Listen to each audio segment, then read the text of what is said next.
welcome to Romance Garden's YouTube channel. I'm Katie, and today we're going to talk about making fall combination pots. The best thing about fall combination pots is there's really not a lot of rules. You can pretty much do whatever you want.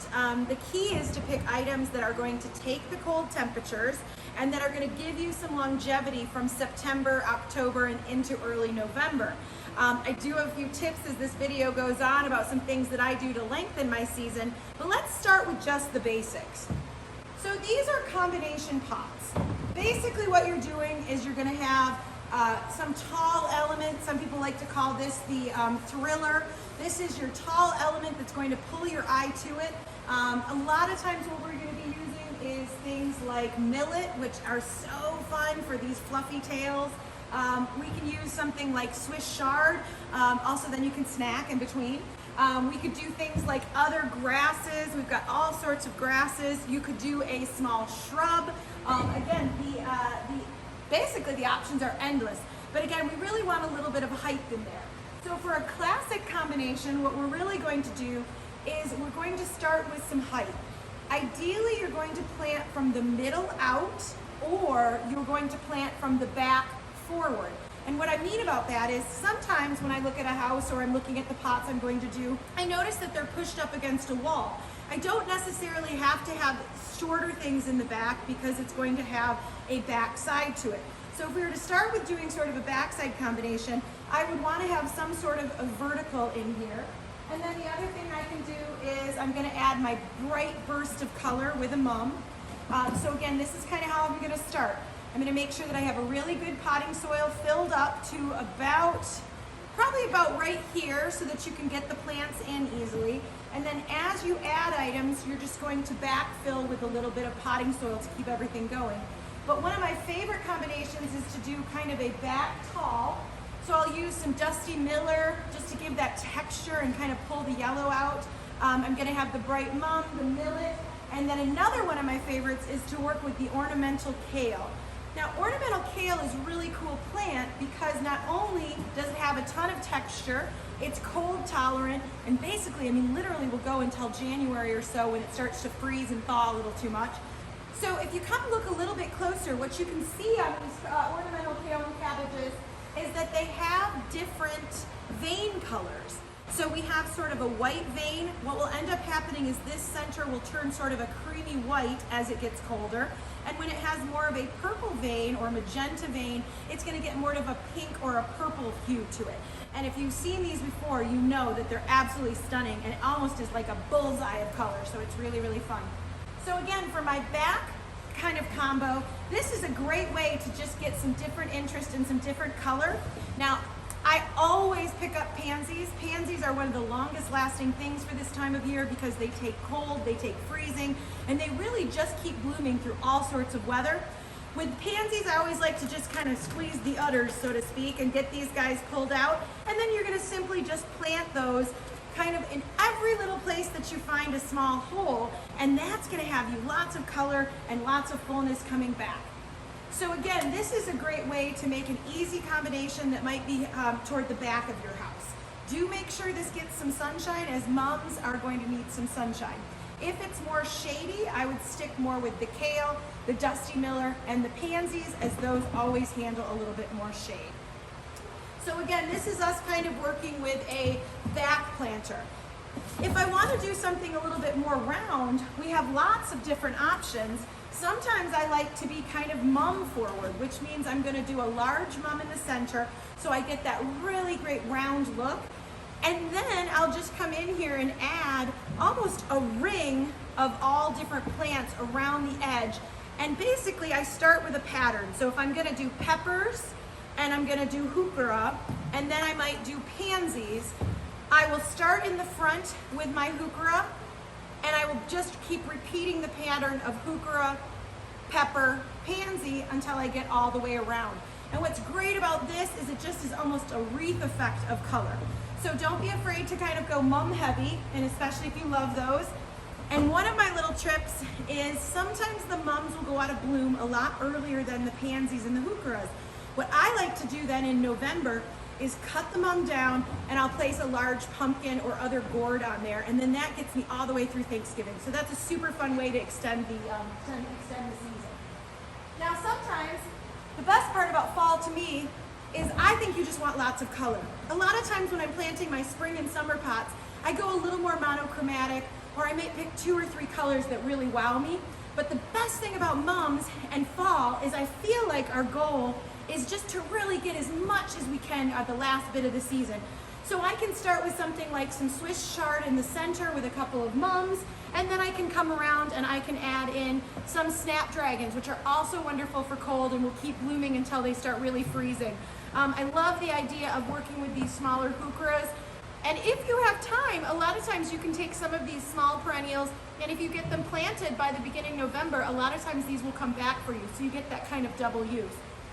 But again, great ways to just get a little height, a little bit of color, and then again, I usually start with a pattern and keep repeating the pattern all the way around to fill the entire container. Last but not least, sometimes I like to have a much bigger center. So that will be where I really want it to be almost like I'm growing corn or something to that effect, and maybe a few less flowers, as I know that they're not going to always last as long. So something very simple like a millet like this, which will kind of keep growing and keep blooming and will take cold, and then I can just simply pick one plant that I want to put all the way around in a ring, or same idea of repeating this pattern. But you can see that the peppers and all the different things come in a lot of colors and a lot of shapes and a lot of sizes.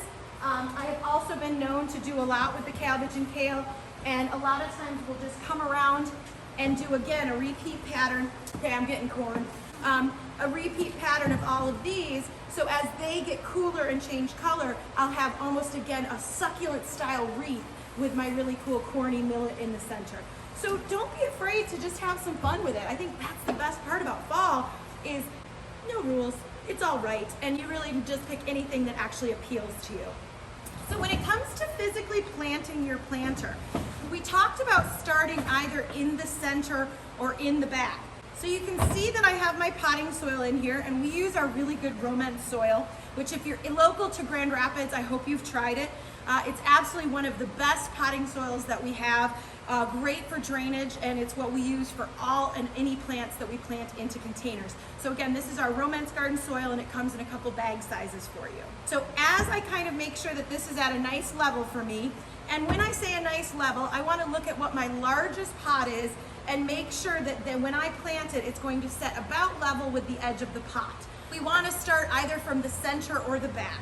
So look at your space and decide what kind of angle you want. Maybe you want to have it just off kilter. If you had 2 pots, you could have your grasses kind of be symmetrical, but on either sides. So again, very few rules. Now this guy, he's old. He is rooted in here, so I'm gonna, but yeah, so sometimes you're gonna get plants like this that are really rooted. Here at Romence, it's not uncommon because we really like to make sure that our plants are old enough. Unfortunately, I don't have a little knife with me, but what I would want to do is just kind of do a little scrap right here and get these roots open. And then I'll kind of take the soil and I make just a slight little mound in the middle, and that's where I'm going to want to put my grass in there. Same thing with the mums. That's going to be next. I'm going to slide the mums out. I usually just give it a little scritchy scratch in the bottom. And what I want to do with the mums today is I want to just flank my grass, because I am a big fan of ornamental cabbage and kale. So I want that to kind of be the spotlight of my pot. So again, I'm going to just slide this in here, and sometimes you got to squish it a little bit. And if you ever have an issue with something not quite fitting, don't be afraid. You can actually take it and almost make like a little sandwich. Let me find a good one here to do that with. Sometimes if I don't have a lot of space and I have to get a bigger pot in, I will literally take this and just kind of flatten it down a little bit, and that allows me to slide it in the side. So don't be afraid to work with them a little bit to get them to shape how you want.